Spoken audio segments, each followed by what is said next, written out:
Okay, we're on live now. I know people are gonna be surprised when I say, "Oh, they made back on error." Right. Let me see.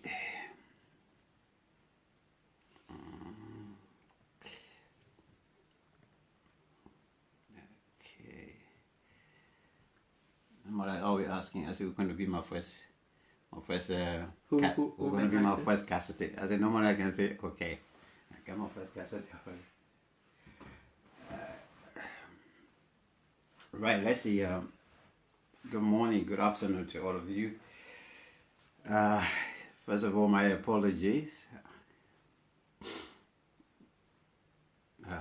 Somebody if you recognize me, I'll be Yeah, I know. I'm an international male. Someone recognized me. You didn't recognize me. And I didn't call you brother. You call your niece. Abdul, yeah. You're welcome here, my people. Fine. We not too bad. Well, Abdul, welcome, Mama. How you doing? Oh, fine. Thank you, Mark. Wow. Thank you very much. You know, I'm so much happy this afternoon, actually, to be honest.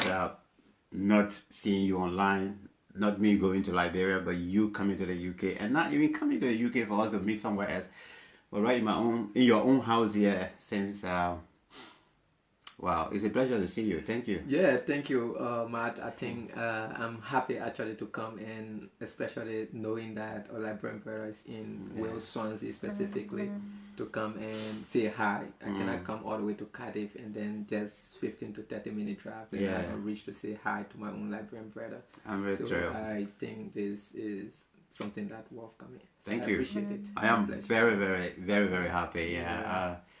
I mean, we've been brothers now for many years, and we are from the same county, so I don't know. Well, that's part of. You see, from the same mother, from the same father, I can guess it now. And coincidentally, with a good coincidence as well. I mean, now also working for the same charity as well. So I feel privileged as well, and that we helping in that way to help our country. Well, it's a pleasure having you back in the UK. Thank you, and welcome to the UK again. I will have to use the word again. Yeah, thank you. Yeah, thank you, Matt. I think we can relate to the UK as our second home. Being here for over the past time, and then making a lot of friends and connections and what have you. And more to that, despite of all what we got up from here, learn and all the stuff that I will stay.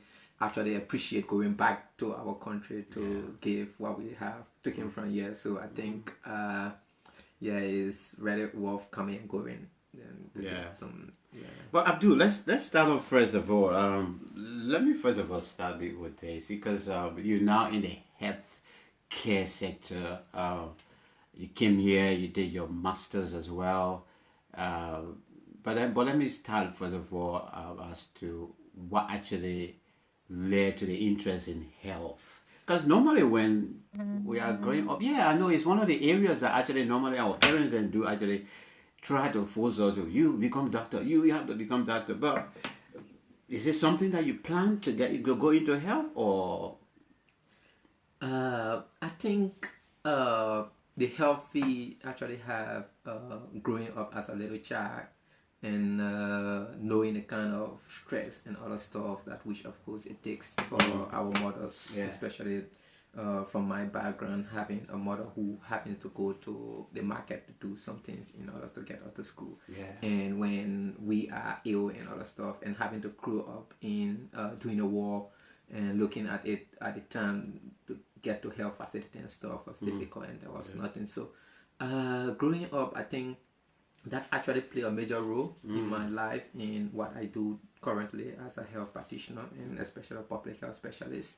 So looking at all of those things, plus our country status at the time, and even currently looking at all of those things, we thought that we should enter into the health field, because not everyone can do. That's why me having some backgrounds in accounting, but that actually really? I great change of career. I had a BBA in accounting from the African Methodist Episcopal University, which of course now I think most of my friends with not even looking to be someone who has an accounting degree, but rather focusing more on the health. And that also, getting that degree also actually helped me in the healthy. I will discuss that a little bit when we come through how does accounting help within the health sector. But basically, all of those things actually driven to was what actually I am today, with the poverty, the inequality, the kind of lack of access and all stuff like that driven that. So I think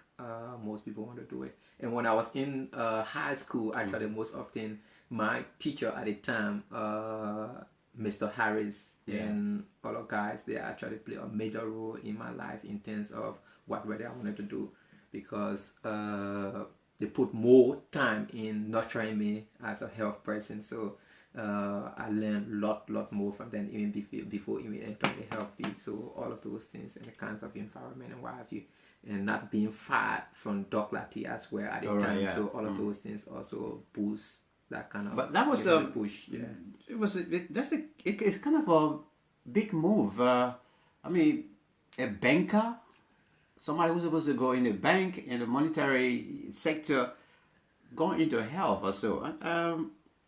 Was it a very big, difficult decision? And how was it? How was it received by parents as well? How was it? Because people say, Yeah, looking at it from my whole lifestyle, I think I call it somehow dynamic change and for the positive actually. Yeah. When I was coming up, the kind of opportunity that which of course other children had, it was far different from mine in terms of good and parental care, in terms of all of those things. Despite my parent was care, it's not something that they were not care, but because they don't have the ability to actually, like other children, to get to where I'm supposed to be, so I have to struggle on my own to do what I'm doing now. Right. So what happens there is that I push in lot more of effort to get out what really needed to get out. So what I did was to think that, in order to get this particular, because to be a medical doctor in our country is long time, and to be even a pharmacist as well is a time as well. And then even getting nursing certificates and all of something is also difficult in terms of the way things structure, the curriculum and all that stuff like that. That's why it's good. The system is not that bad. And a level of time as well. A level of time and all that stuff like that. So you need some funding. So I thought that if I go through the accounting process and all that something, that I'll be working to the bank and then get money to stay sponsor my dream and career. But it don't work that way for me. So you know where you were investing? Yeah, I was investing in order career. to get the career. But luckily for me, there was like diploma program with the Yale University in the US and that of Liberian government, that kind of partnership. Right. So I was able to go through that particular diploma program to earn the first diploma in pharmaceutical management to enable me to work in a hospital. Right. Because you have to get some sort of training and stuff like that. And I can tell you that training that was really needed at the time, because it was 2005 where we just from the election, it was just from the war and other stuff like that. And the pharmacists at the time was not really many in the country. Actually the gaps were there. So they really needed people who could have fill in those gaps at the time, because the lack of at the time qualified doctors and pharmacists and all of those stuff was because the country at the time was just discussing was 207 doctors. 27 doctors. Sorry, not 200, but 27 doctors. And pharmacists was rare at the time. Only a few pharmacists they have. And then Redemption Hospital having to be one of the biggest referral hospital at the time. Okay. And then getting into that actually is just exposed me to a lot of kind of challenges and stuff. And then drove me into it all the way to the depth. Then I cannot come out anyway in a short time. So I just have to continue by that, because at the time I was still doing my degree, accounting degree. So it just forced me now to just complete that degree. What is actually, that's how we got in. Mostly sometimes these career choices also comes with a kind of other discipline from the home, the way you've been brought up, the way you've been guided also. I mean, tell us a little bit in terms of your upbringing? Because if we look at the generation that we are in today, we're supposed to. I mean, we are all part of this generation, but I mean, comparing with the time you were coming up and the present generation today, the generation of today, we can say from 1980 or 1990 or so, they are today the big boys, the big guys. They are the decision makers today, whether it's politically or whatsoever. Now, tell us, I mean, how was it in terms of discipline when you were coming? How was it in your home? I mean, can you compare and contrast with what is happening today in our society in Liberia, especially? Matt, comparing the past and now might have little bit different, like in terms of, especially with behavior and ethics and morals and what have you. Looking at it from the perspective of technology now, people are seeing different things and what have you. But I can tell you, during our term, coming out as a little child in Liberia, our major concern was at the time, because it was during the war. Before the war, although we have some level of kinds of care and caring and other stuff like that. But during the war, where there was people looking for survival and all that stuff like that, despite of all of those challenges, from having been from not saying because not all Muslims actually 100% perfect, but having to be from a Muslim and fuller background, with that of mixed with kissy blood as well, with that kind of commitment and what have you, and looking at it from the perspective of currently people from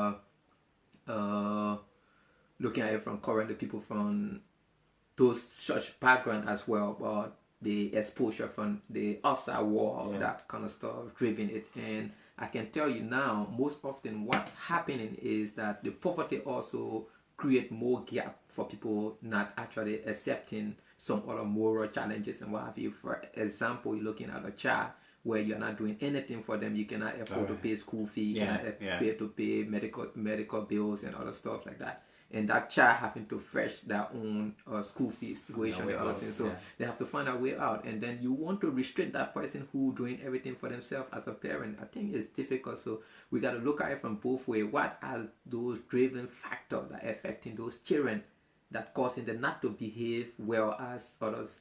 For our term, actually we can say that we were not lucky, but we were opportune to somehow get some opportunity up there that could force us. And most of that, despite the war have a lot of effect on us, but growing up as a child with all of the war, but back of our mind at that time was not only that we should leave the war, we should come out of the war, but back of our mind, we knew at the time we have seen good life, we have seen good things. Despite I was small, but I heard there was story told to us and other something about what had happened.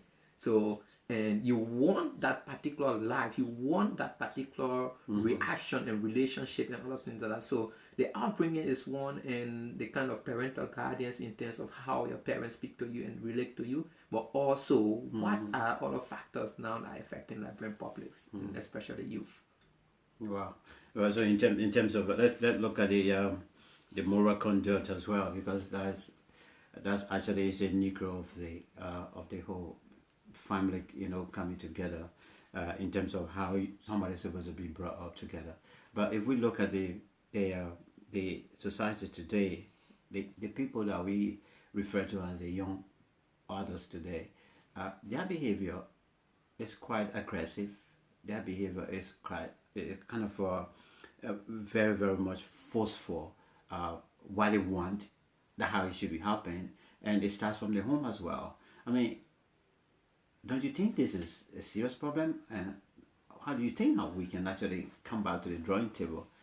Yeah, I told people even this time while I was in Liberia, having to be a public health person or specialist, looking at our current situation in Liberia, I told people that most of those that drink alcohol now, because the youth, actually 80 to 85% of the youth in Liberia now drink alcohol.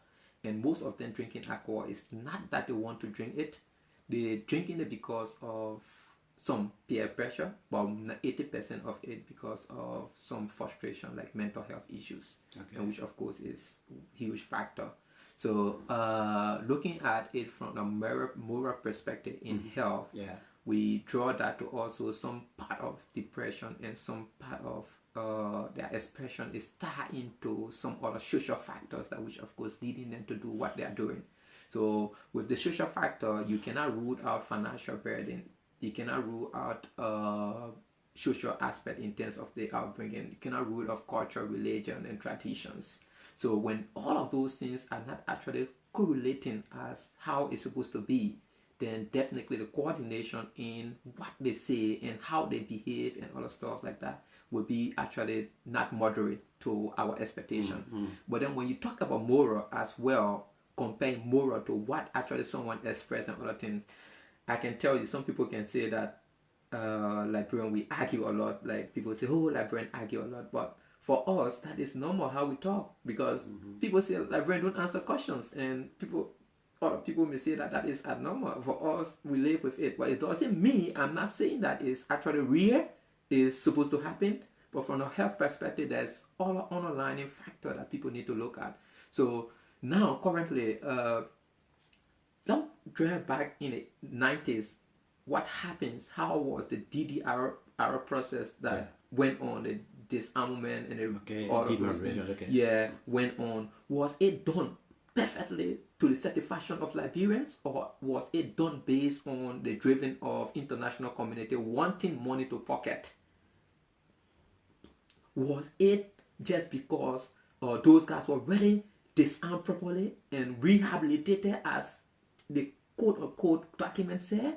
So all of those things are factor, and those people actually live among us, because they live among us, other people actually go through that, and some of them have children, and the way in which they bring up their children from 1990 to now, you know how many years. So those people who also fought the war also have children, and the way in which they will bring up the children and all that stuff like that is normal. It's normal for them because the violence have been, I'm not saying that all of them are the same, no. There are very good ones that which of course we work with and we interact and all that stuff, and the DDR process was very good and all that something for them, but others would never rather benefited from that, and it causing some of the problem which of course they will come to the economic factors of the country. I'm not discussing current economic factor only, but I'm also talking about previous economic issues which of course that happened.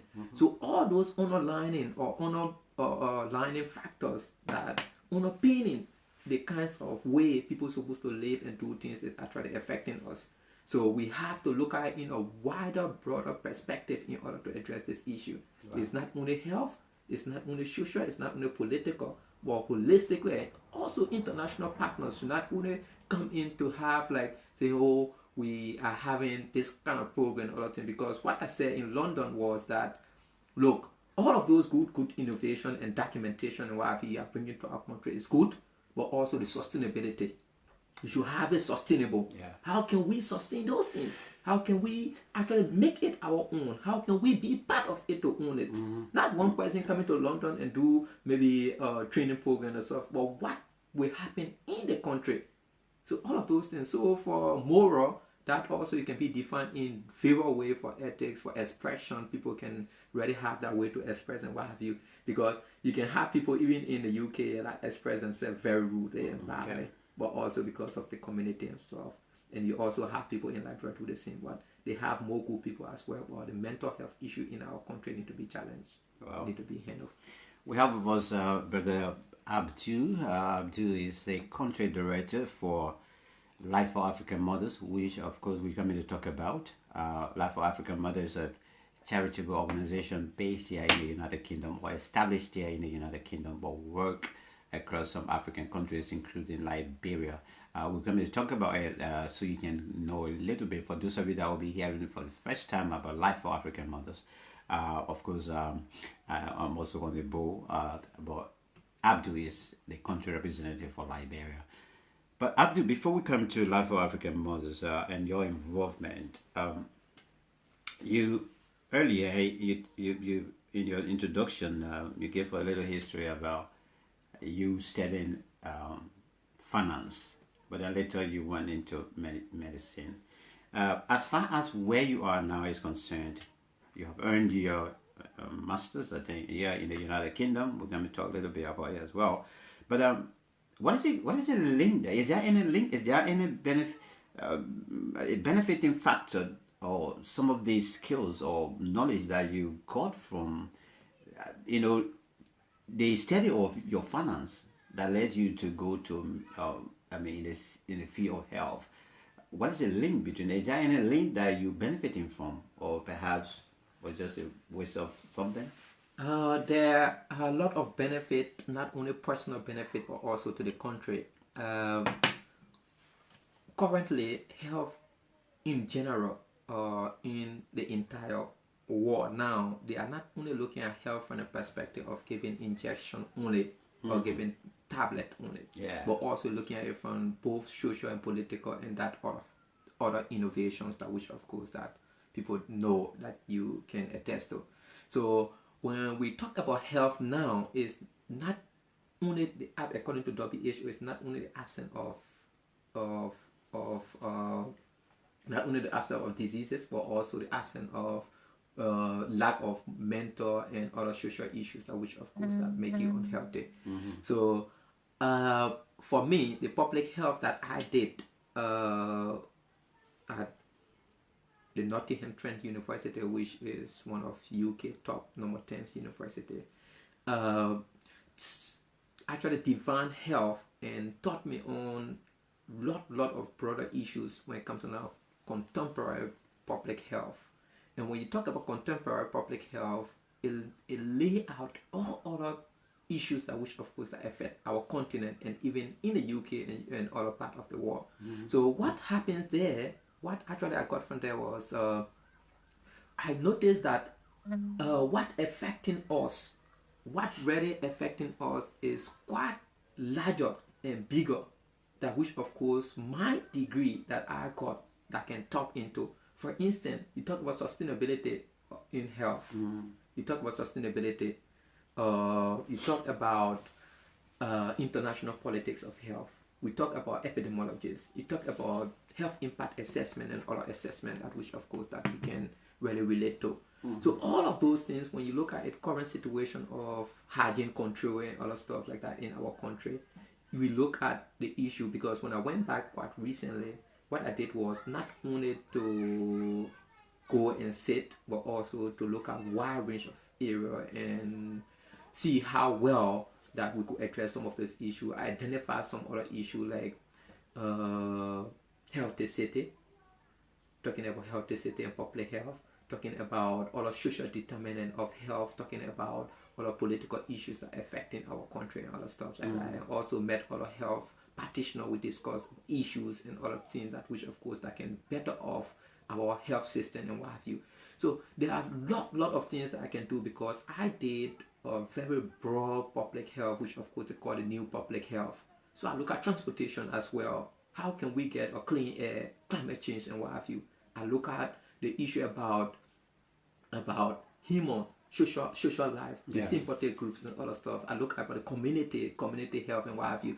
So the public health, that the traditional public health normally that we do specify basically on like epidemiology or public population health and other stuff like that. But for mine is circulating in every aspect of our life and is holistic, that which of course that I somehow people ask, you know, whether you working or not. I work anytime and everywhere, because that's how my public health look like. So I interact, I write policies, I implement, I also create. So that's how now the public health make me flexible and I can be used anywhere. The reason sometimes people ask me, oh, why can I work in the UK or something like that, Matt? I told many people that the UK want me, they don't need me. Liberia need me, they don't want me. Africa need me. So the thing is the difference between want and need. UK has some public health guys, because in my core class we had about 100 and some more, and then all of the 100 and some more were 30, some more came out, some still doing it now, because I came out 2018, which was last year December. So more people coming out with those degrees. But in Africa, especially Liberia, I stand to be corrected, we are not many. We are not many. When you talk about public health expert or specialists, when we look at people who can really analyze the cause of the causes, what actually happening behind there, before even the doctors and the nurses, who can really actually give those advices on what to be done and what cannot be done, the kind of food to eat, what kind of health issue, what kind of healthy life to live. So there are a lot of things that which of course that we can identify in Liberia just within a second. You see, in terms of how to make things. So the public health that I did is very, very much important to not only in Africa, not only in Liberia, but also to the whole world. But Liberia, I want Liberia to benefit because they're where I come from, and I told them I owe the country more than the country owes. Yes. Yeah, like you said, you came here, you got your advanced study, I can put it that way, in the UK, and then you come back home now. I mean, what are you up to there? What are you doing? What are you? Are you at the Ministry of Health, or you just doing your own thing by your own self also?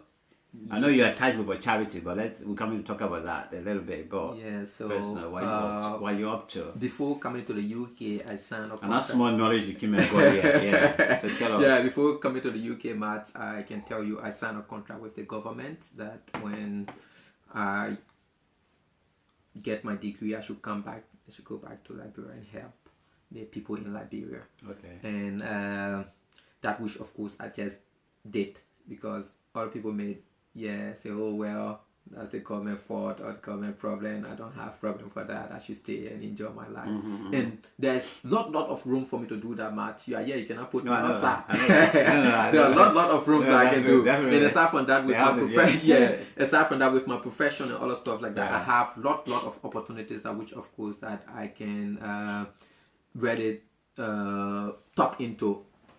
Yeah. So there's lot of opportunity which of course I could tap into.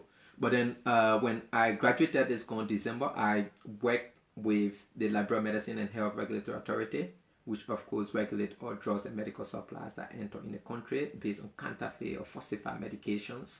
They've been doing very, very brilliant job, Matt, I can tell you. Although the challenges are there, because that's the health sector for us. That's what we need to make very brilliant and strong for all of us. But when I went back, I think there was more bigger need that needs for the country compared to just looking at it from only a perspective of sitting down in one office and something, because some air conditioned car. Air conditioned cars and what have you. Although it's good, don't get me wrong, it's good, and the policy makers actually love that. I love it as well, but it doesn't mean that I should do it now. So when that happens, when I went back in December, I saw that there was no medication in the country, because at the time, Ministry of Health were already struggling with some of the getting donors to tap in and what have you. We're still in the transitional period anyway. It was transitional period, and also aside from that shortage is not only this particular government actually, because I can tell people we have had some stock out before. So, but that also cope with other stuff, so it's not. Well, we heard it. We in the diaspora, we heard it. You probably referred to GFK just for kidding. Just for kidding. So that was during those days. So, but current, when I just went back, there was a little need of challenge for that, and I wrote Left African Models. I wrote IHP, and then we're able to get not much for the whole country, but at least like 20,000 worth of medication for some key hospital like West Point and other key hospitals in the central area, because although we realized and noticed that Monrovia is not Liberia and other part of the places needed more medication, but we thought that since there was not huge funding for that and other stuff, we should be able to stick to a particular points to be able to support that particular region. And we gave few to Maryland, specifically Plebo, and we just sorted out based on who requests, especially from the member of parliament and stuff. So we were able to get that in country and be able to distribute it. Representative Solomon George and the speaker was very, very beyond that to see it happening. And up to now, even now, they just put in for more medication, which we'll talk about within the discussion. So when I went back, I saw that need, and then I was able to coordinate that to happen. And I also went back with the experience and what have you, try to get some data, try to see if, or because the African method is Episcopal University, where I got my accounting degree, which of course people think that is walking stick. It's not really using. I'm not using it now. I'm using it anyway. No, you're using it. Yeah. So yeah, going back there, they're trying to establish a public health institute. They are having one already going on, and they're trying to make it more bigger. Discussing with the dean to see how well this new public health can be introduced to the university, to talk about more specific things like community health and other stuff like that. So I'm working along with that, the curriculum and other stuff. We've been doing it together. We've been working. Dr. Fiflin been very useful, and he been actually helpful, guiding the process and other stuff like that. So that are also in trying to organize a symposium. I spoke towards that and trying to mobilize more people in the public health field. Because when you talk about public health in Liberia, they just see it like quote unquote another issues, but they are not really looking at it from the point of view of looking at health as holistic. When we talk about public health, more people limit it to only epidemiology or maybe cooperation, or maybe village to village visitation. So we actually public health is one of the big things. And even this current time, I was on ERBC talking about the biggest danger now to health is antibiotic resistant. They call it the bigger name is antimicrobial resistant. So people are taking medication now, they go back to the hospital. Yeah. Then what's the cause of problem, that? The same problem. So sometimes the medication is not working. Is it from the patient? Is it from the doctors? And what have you? So all of those things I'm looking at it, and also publicity is one of the things which of course I'm carrying on. So there are a lot of little things that can make big impact in the country that we as a technician, it was just that I came to visit you, and then is this now on? I cannot dodge it, but we like to work and see the work doing compared to talking talks. So we have lot of projects going on. I have people that we work with, training whole lot of stuff. Aside from the midwifery thing that I'm doing, training a lot of youth and other stuff to be interested in public health. Because I can tell you that I told people, like, one of the things that Liberians we need to do is that prevention. We can say it, but we don't implement it. Prevention is better than cure. Yeah. We say it, but how many people in the community that don't know that malaria is transferable through what? Mosquito and other something affected by mosquito and what have you? How many people you can tell that they don't know that? Everyone know that. And how many people don't know in the country that malaria mosquitoes actually harbor within a dirty area and what have you, especially water and what have you? How many people? And we waste it everywhere. Yeah, we waste it everywhere. Kobo waste the water. So all of those things are simple things that which of course we can look at. And one of the killers, the public health killers that are coming now, that if we don't take time, and it will be a complete disaster in a country with tuberculosis and other stuff, is the shisha smoking. I don't know if you experienced that. That stuff they use as a shisha smoke and then like sport, like cigarette, that shisha. Okay. It's a big public health threat to our country, and now people are not looking at it. Everyone taking it like. But this is where now issues. This is where now I want to say, well, when you were talking about trying to be a little bit laid back in terms of communication. Now, why we're talking here now, the information you're passing on to us, you as a specialist, when you tell us that this isn't good, you are giving us the right information. I'm not from the medical background. If I tell anybody here, and I'm from the political background, if I tell anybody about medicine, don't take their medicine, this and that, whatever, somebody will say, but we're not, they may got, and training it. So I think communication in your area as well, it's good for people to talk to us. When you talk to us, you're educating us, and when you're educating us, we can take prevention. Now you just mentioned this. This thing they're using now. I don't know how you call it. Shisha. Okay. Whichever way. But I know it came from the Lebanon area also. But it's almost like a sport now in Liberia. But now you're telling us that there is a health hazard attached to it. Yeah. Well, how can we reach out to people and educate them? Yeah. There is. because the thing is, we try as much as possible not to offend people, but we also try as much as well to also do our work. And like many people, many countries, what they are doing now to regulate tuberculosis and other stuff, that to make the cigarette, the tobacco expensive.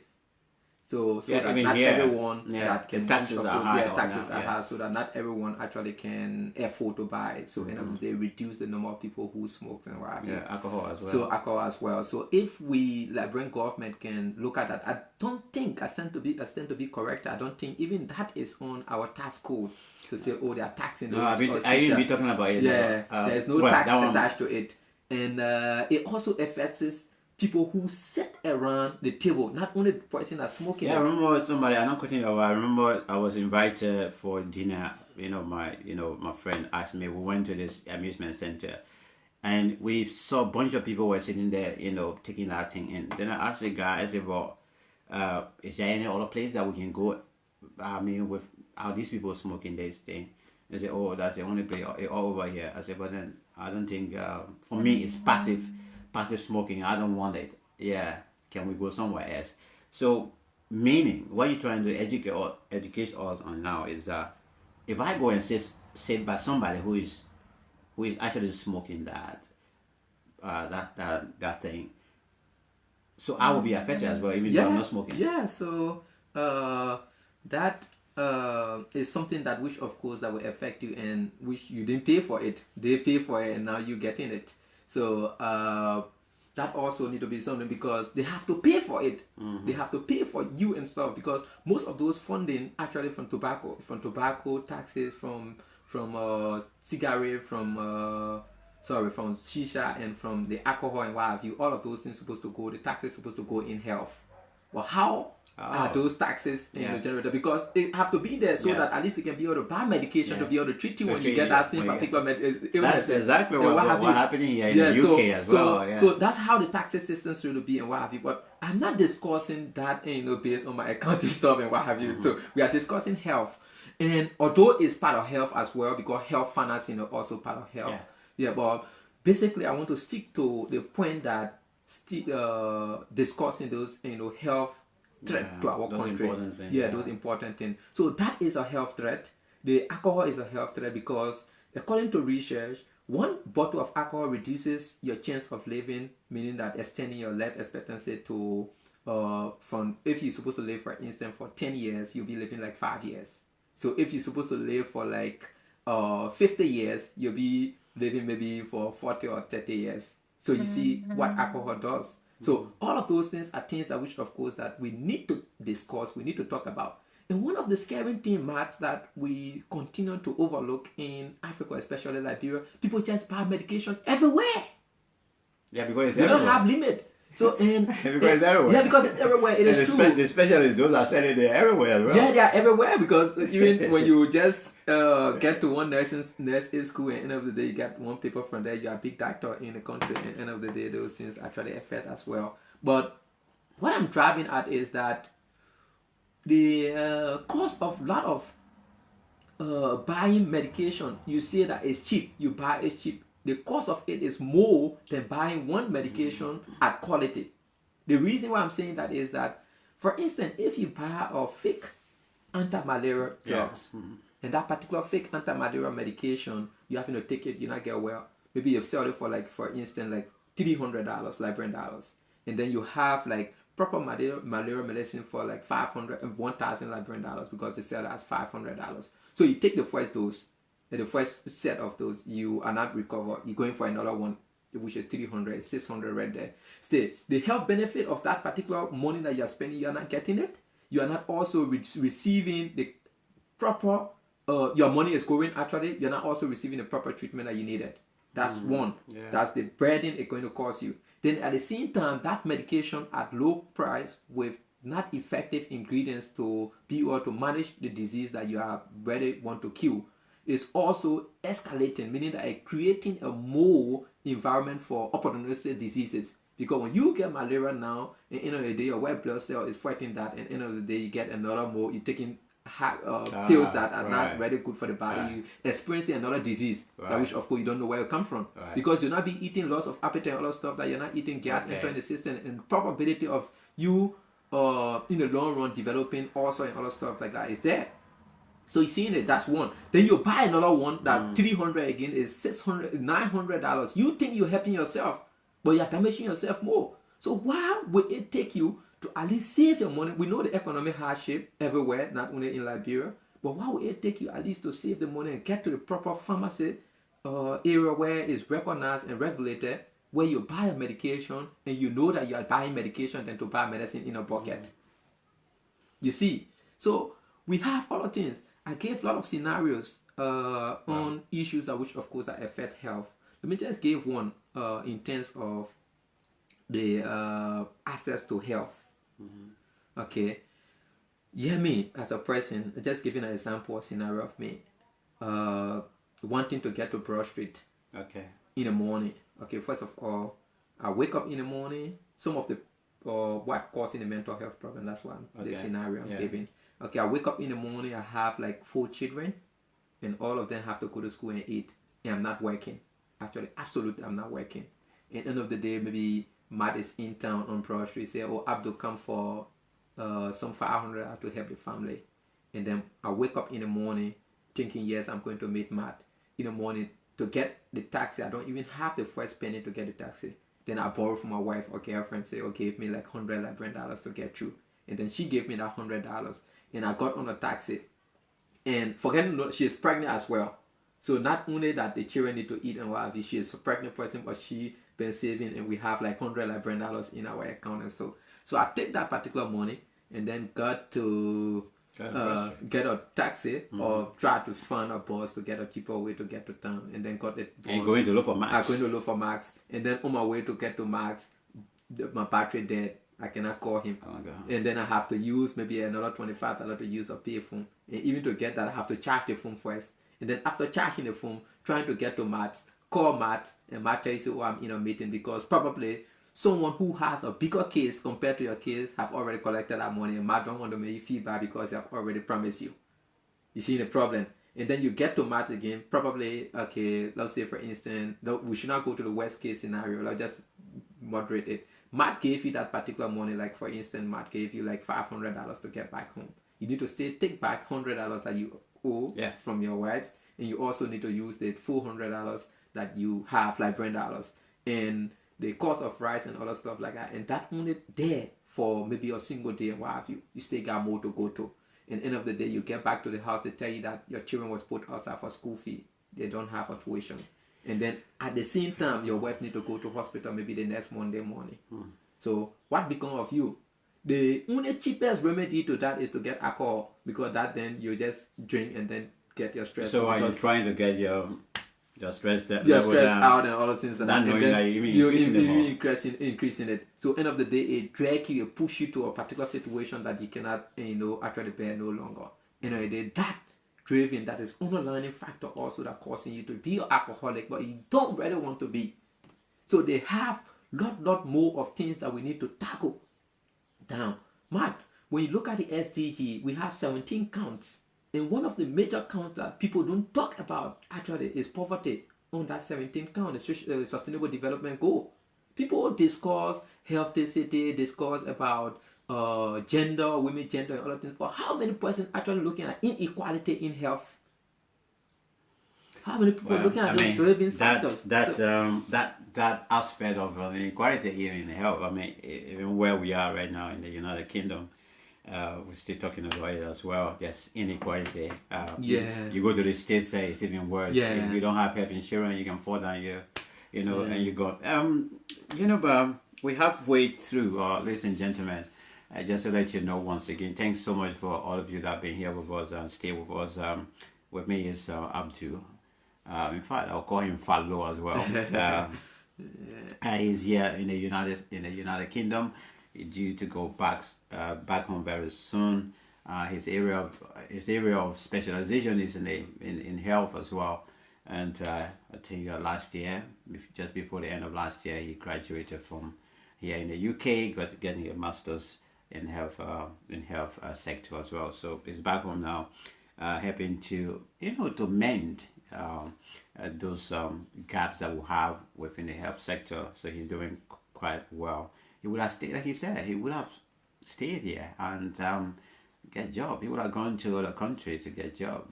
He decided to go back home and say, well, all Liberia, let me go back and contribute. I'm not cutting you up, but when I was in London this gone time, Monday when I was there, some of the guys say, look, Abdul, with all of those things, we have an offer for you to be with us in the UK, but you be visiting Gambia because we're doing other stuff with bringing and what have you.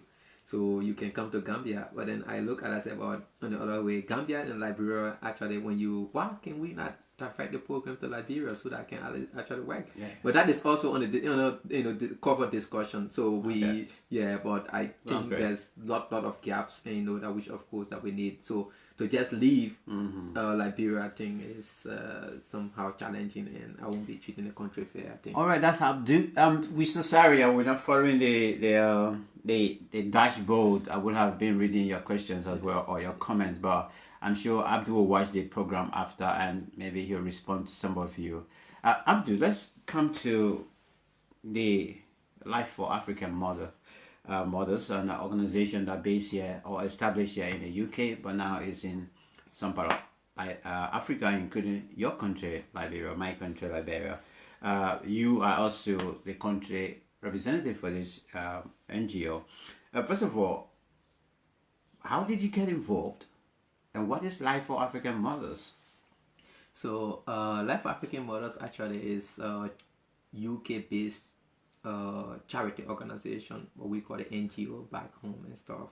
Yeah, so Life for African Mothers came to Liberia several times and did a whole lot of stuff, especially donating. At the time, they were donating only one medication to Redemption Hospital called the Mesoprosto Satotec for inducing labors or pre-cancer or cancer, meaning that when someone is bleeding or something like that, to be able to give that medication should in case someone or a particular.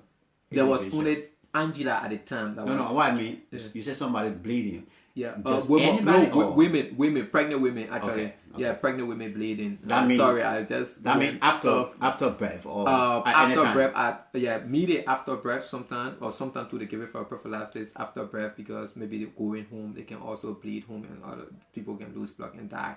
So 2005, 2008, I was at Redemption Hospital where I saw an emergency coming, because when anyone who works at Redemption Hospital will notice that the pharmacy is right at the entrance of the emergency where going to the OB ward, which of course the delivery ward. So you have to pass the pharmacy before going in. And there was the patient where came in taxi. Okay. And the woman was actually pregnant, about to give birth, and then rushed to the hospital. When she got to the hospital, the mother at the time only had her as a child. She was the only child for her mother. And then when she was able to, before the midwife would come, she had already got through pushing right in front of the pharmacy. And then they needed those medication just for me to get a medication like the Satotec to induce her, because there's no oxytocin, meaning that another medication to do that. And I checked all over the shelf and other stuff. I even went out to get it. There was no medication. Wow. And that lady bleed to death. Which wow. Of course, she died. Yeah, she died. So actually it got down to me and I thought that I should do something. And with that, I was able to check my file, the records, and see who been donating this medication before. And then I was able to get this particular name, Angela Goma. She was the one that was donating through a lady called Dennis White from the US. So with that, I contacted her because at the time, the pharmacist that was there, as I told you, John T. Harris was there at the time when I came there. And then later, I worked along with other pharmacists because when I went there after like 1 or 2 years, the pharmacist that was there was no longer there because of death and other stuff like that. So I immediately took over for the little time that was before another pharmacist or someone could come, before the government can really send someone. So I was there, and then that happens, and I was able to contact Angela Goma in order to send help with those medication. And then because of those internet scam and all that stuff like that. So when I sent the first email, she said, "Who is it? Where from you?" and all that stuff like that. So I said, "Oh, okay, that's fine." I contacted Harris, who was the main person who used to communicate with her directly. Yeah. So through that Harris and then Aaron, they were able to get the first shipment. But I can tell you, with that same day, there was lot of drama. The first one, when that lady came in with that kind of bleeding into death, then the mother only had her as the only child. You see, so the baby survived, and then the mother died. The baby mother died, and then another pregnant woman on the same day came in. The guy came from the United States, went down to Liberia, only wanted that child because he try over, he couldn't get a child maths. It's like you are in the UK and then you try, you cannot get a child, and you went down to your home, you did all the blood tests, everything, this girl was fine and everything, and then saying that, look, I want to have a baby, you try for her to travel, but then she couldn't travel at that time because of maybe the embassy saying that, look, you needed some proof, evidence that this child is for, let me say, this lady actually with you, it's not for documents. So he really needed that child in order to make his case strong, and he, at the time, he really needed the child. And then when that lady came in, and then she arrived at the scene where, after getting through another emergency, another one came in again. There was before the mother can reach, the child already dead in the stomach, because at the time the water burst and she couldn't really push by herself. And then that guy, I can just only hear him screaming, why me at the time, that kind of pain getting into you, things that you know that it could be, and you know, if it was places like the UK and what have you, it couldn't have happened.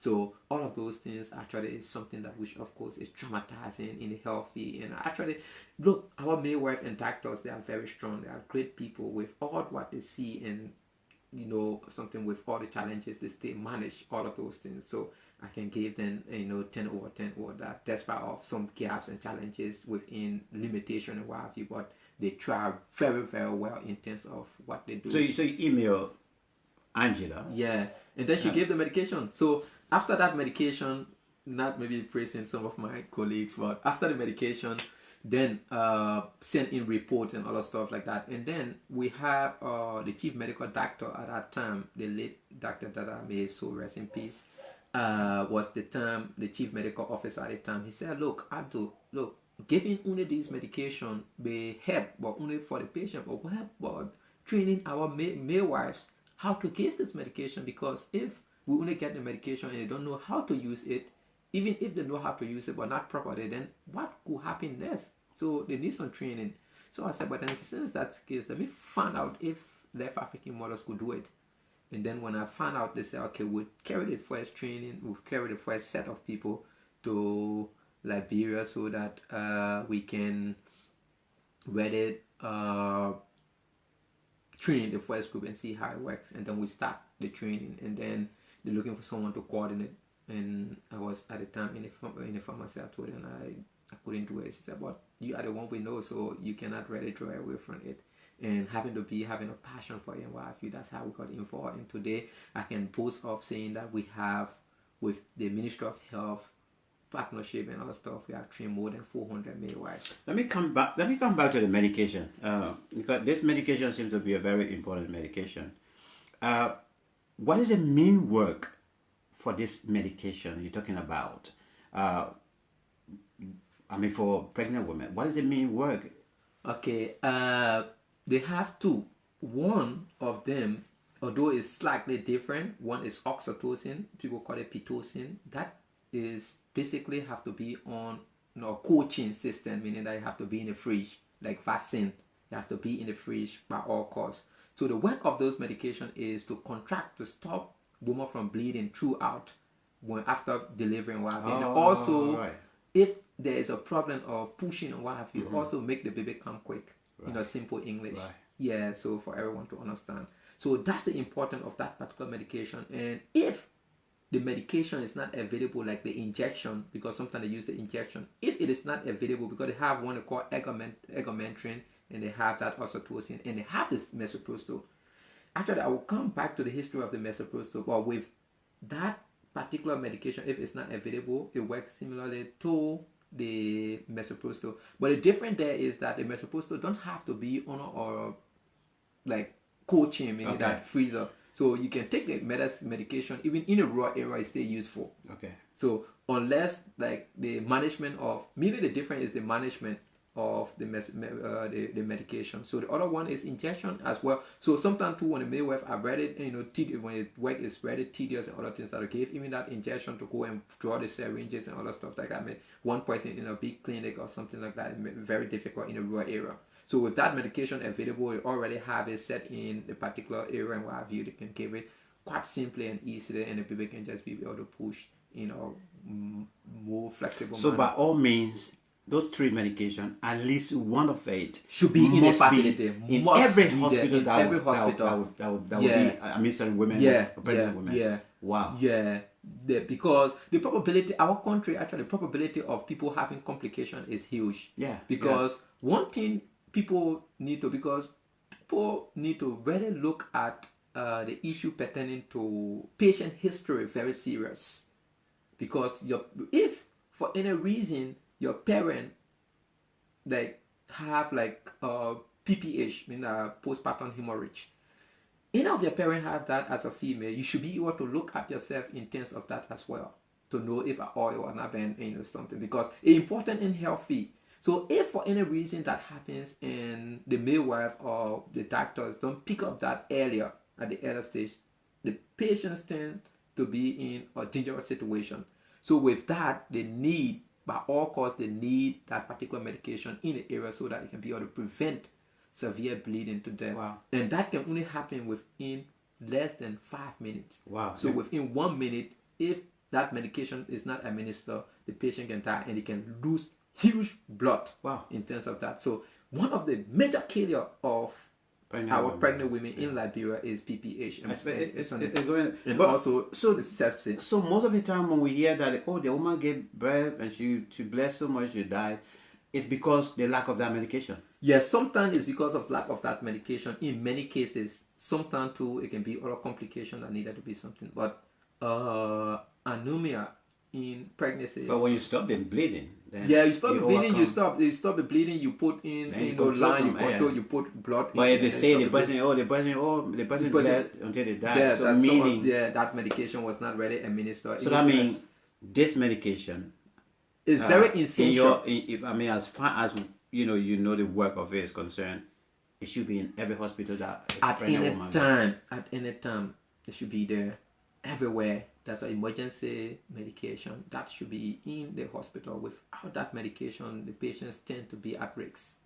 Now, let's come now. Just before we end up, you get connected now with Angela. Angela, who funded the organization Life for African Mothers, based here in the UK, and you people started communication also. But then your involvement now directly. How did they come about? Because you are now the country representative for Life for African Mothers for Liberia. Yeah, but I can tell you and this is a woman that you have not met one-on-one and whatsoever.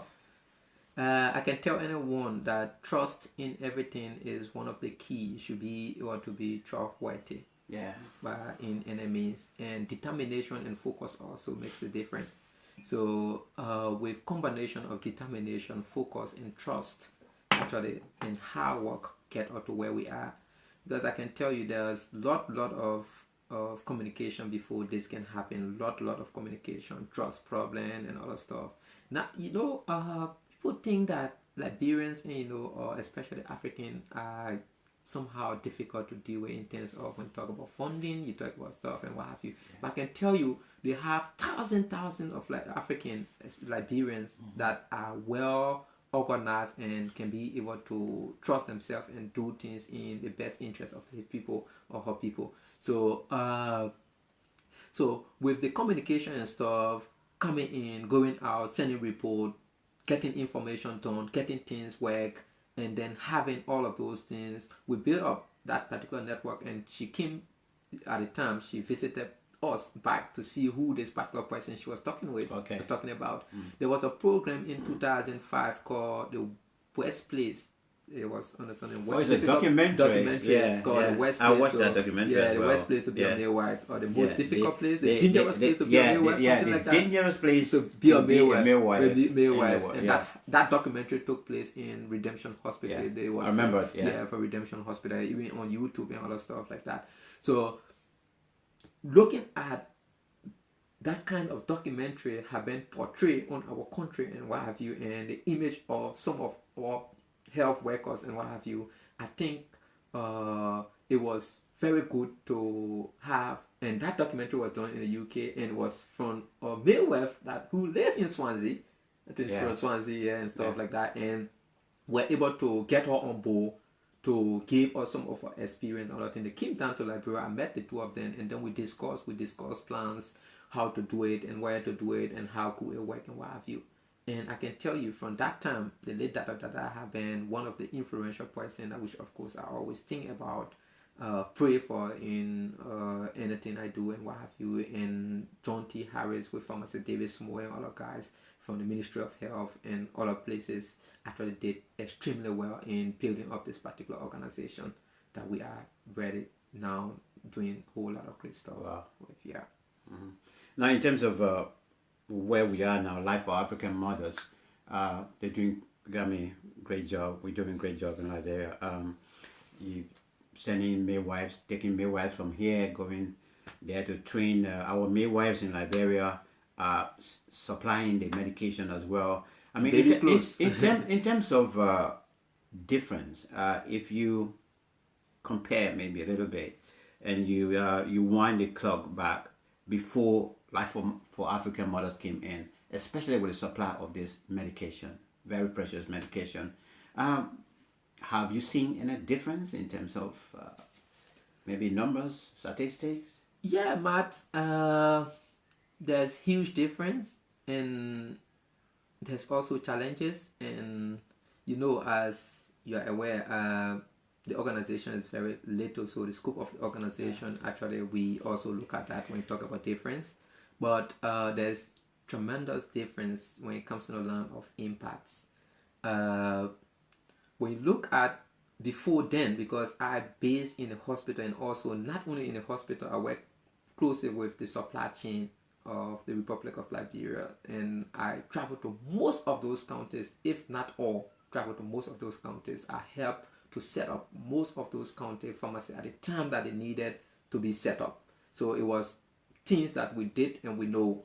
So when you look at the health system at that time and now, aside from the Ebola process and what have you, that get out to a lot of things, but there are lot of achievement that we talk about. So when you talk about numbers, most of our midwives, because most of our things that we do is driven by international partners, donation and what have you. So when you look at the term of training, after those midwives have gone through all of those training and what have you, they come back to the field, they work for 5 or 6 years. Here in the UK, you only have, every year they go for a refresher, something they call refresher training. But in Liberia, our people are not opportune to that. There is no funding for that. So even if there's a funding, they have a scope of operation, they have scoping, they scope people to get on those things because the resources they have is limited. They have to manage it, which of course is fair enough. But with Left African Mothers coming in, I think the ministry actually, the last time I spoke to some of the members in the ministry, told us that, look, this is actually helpful. What we are trying to do now is to have a single training manual between the Ministry of Liberia and the Left African Mothers, so that the training manual can be a single training tools. Although they have one, but it's little bit was lot of information was in it. So all of those information need to be summarized into a particular working tools so that it can be able to use it as a single manual. So there's lot of difference. The training capacity of our midwife, we need more skills and other stuff that which of course that will empower them. But they are very, very good actually when it comes to the line of experience and other stuff like that. But they need new skills in order to enable them to cope with the current WHO standard and other stuff like that. So there where we put in our photo. Although they have other big organizations that are competing, but we cannot compete with a big organization, or we can do our best to be able to move on to do our just little things in our little purple corner. Okay, so I mean, training, midwives training, how far are we in terms of Life for African mothers, helping to build up the skills of our midwives. Is the organization still helping, or do you have a set target that you already met and you finish with that? Also, how is it? We stay just from a meeting. Actually, that's what brought me to Wales, Cardiff, to discuss about the next project. Matt, we have gone through about 9 counties. With the CEO with and the founder. CEO and the founder. Okay. Yeah, we have gone through with 9 counties now. So the remaining counties remaining 6 we need to complete it, because it will be no interest of going through to see about to do only like 9 counties and leave the others, especially my county where I was born in. I've not yet gone there. I'm not been ready and Right. stuff, but it's good to say these things. So I'm not doing it based on people, so they can know that we are independence group. We are not doing it based on where we something. But I think it will be important when I go back to my county and other counties or something. So I spoke to the funders today. We are optimistic that we get the funding to complete the remaining counties. So, meaning midwives will still be living from here to go train. Yeah, midwives will still be complete living from here to go and train. So we have and midwives are actually waiting to come. And I have a college that we institute, that which of course that I think we discussed that I'm going to create like a way of curriculum that will be part of some of the curriculum things will be directly supervised by the Liberal Midwifery Board, and at the same time having curriculum that which of course that will match to current day situation, so that midwife can come from here after the 6 counties that have left gone through, and then we cannot just have it stop or talk about sustainability, and then we have that particular college that we then train people who wanting to be a midwife, and at the same time we still have some refresher training for all of midwives. So it'll be a whole lot of things that are going on. So we are actually doing our best to see how we can coordinate those things. Now, finally on the medication, because throwing light on the medication seems to be it's a lifeline, and I can't even overemphasize as to how important the medication is to our mothers.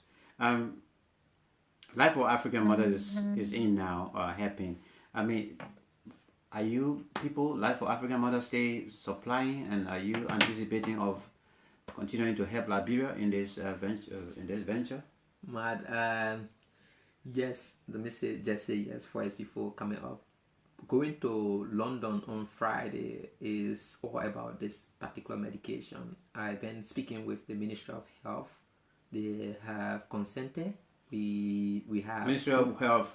You in the UK, or if you say Ministry of Health, you got no, in Liberia, Ministry of Okay. Health back home. Yeah. Actually, the people we spoke to here in the UK, and I'm going to speak to, is the International Health Partners, Okay. which send out medication to every part of the world where there is an emergency situation. Okay. Although we know that Liberia, there's no like emergency when you talk about emergency, like you talk about tsunami and other stuff like that, like Ebola and what have you. But we got to create the case that not only those things are health problems from a public health perspective, the health danger of it is that because once people can die from it when it's not available, it's a health problem.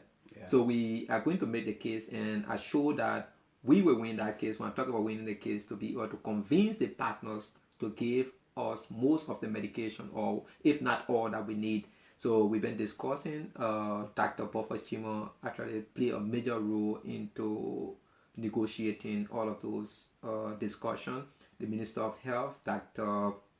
Jala, also play a major role with the Supply Chain Management Unit and the Liberal Medicine and Health Regulatory Authority, Mr. Small, and all of permanent people that wish, of course. So it's whole lot of network that which of course that is going on to be able to source this particular medication without funding, but based on a lobbyistic power that through left African mothers, IHP, and the Liberian government to be able to get those medication, and not only one time, but at least on a regular basis, so that until we can be able to have that capacity to be able to get our own. And although other organizations also stopping in, but I think it is important we can get it from all over, so that it can be very important surplus for our people, then we can have some reserve. So that's why we are looking at. Well, for those of you that still do not know about this organization, it's called, if you want to check it out on Google, is Life for African Mothers. Life for African Mothers. If you Google it, you'll be able to follow what we do. I like to put myself in there because I'm on the management board. So, in terms of what we do in general, anyway. So, perhaps you want to get involved. You are also in the area. You want to get involved. You can be in any part of the world. You can get involved as well. But this organization is making a huge difference, especially supplying these medications that are life-saving for our mothers. Time fast spent.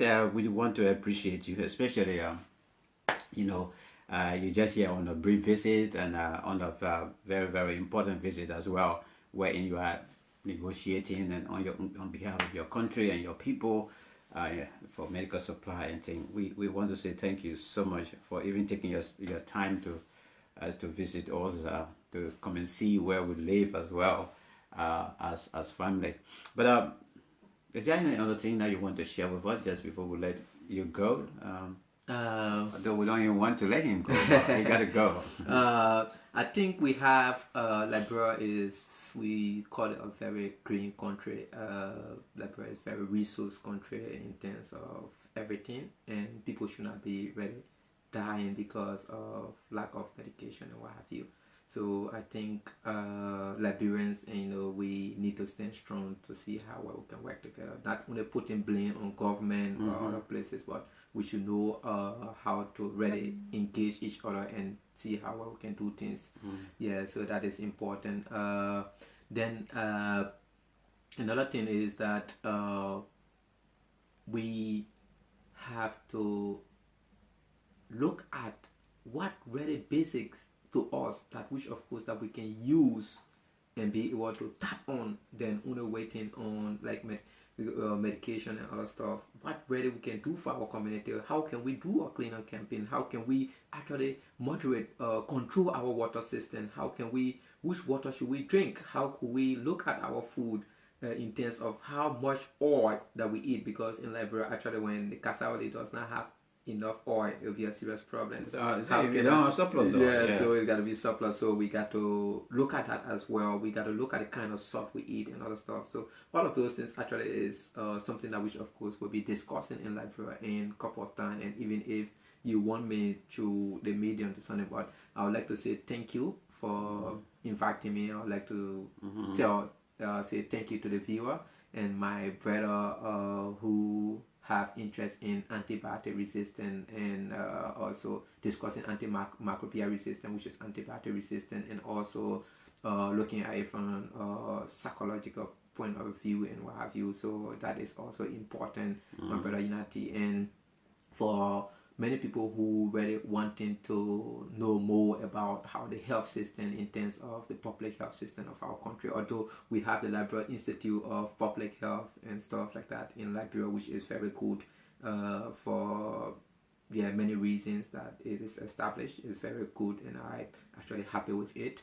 And they have other entities that which of course do other health issues.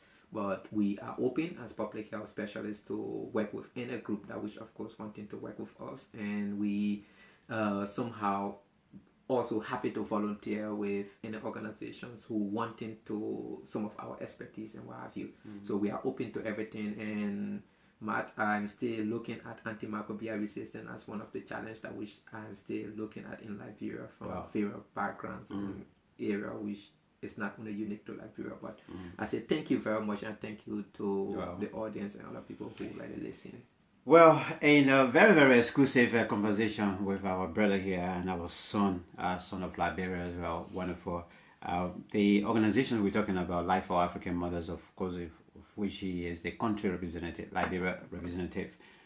This organization was given birth here in the United Kingdom by Angela Gorman, and this lady, prior to that, she had no connection with Liberia. She didn't know where to sincerely apologize. She didn't have, I mean, there was no contact about Liberia. It was through a documentary, this documentary we're talking about. In fact, when I return, hopefully next week or week after next, I will, show you guys this documentary we're talking about. She was sitting in her own bedroom, and from there, she watched the documentary and she was moved, and she decided to step in and say, well, I think I need to do something. And that's how she decided to set up this organization and started sending medicine to Liberia. Today, the charity stays small, but at least in terms of life saving, for the past years, I think through this medication, lots of mothers have been saved. Do you have an, when you came, you're now in the UK, you're going back. I forgot to ask you that. Are you taking any supply with you, or what is it? Really? Wow. I'm not taking, when I talk about taking supplies, yes. You may not go along with you, boy. Are you negotiating? Yeah, Lord, we have about $44,000 pounds worth of medication. When you estimating that to in US dollars, you'll be talking about 50 to 60,000 worth of medication. Yeah, indeed. So we have that. That's one of the main reasons why I think I should go to London. I know already when I just from London, I think day before yesterday. So to go back to London, I was thinking, oh no, but I have to go London. I have to be there to speak to those partners to see how well we get those medications to our country, to the people. Wow, great. It's a pleasure. Thank you so much, Abdul. His name is Abdul. If you want to check him out, he's also on Facebook. For those of you, all your comments, Abdul will go sit down tonight and watch the video and respond to your comments as well. We do sincerely apologize we're not able to look to or go through the dashboard to follow your questions or so or whatever contribution. But we want to say thank you so much for following.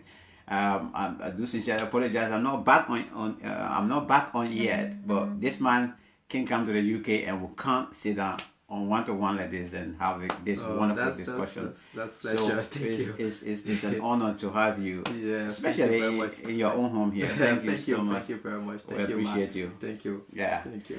So we want to wish you a safe trip as well, back home, and hopefully we will catch up soon on our own soil again. That's fine. I'm open and happy to it. Thank you. All right, to all of you, my Liberian people, will say thank you very much. Bye bye for now. Thank you.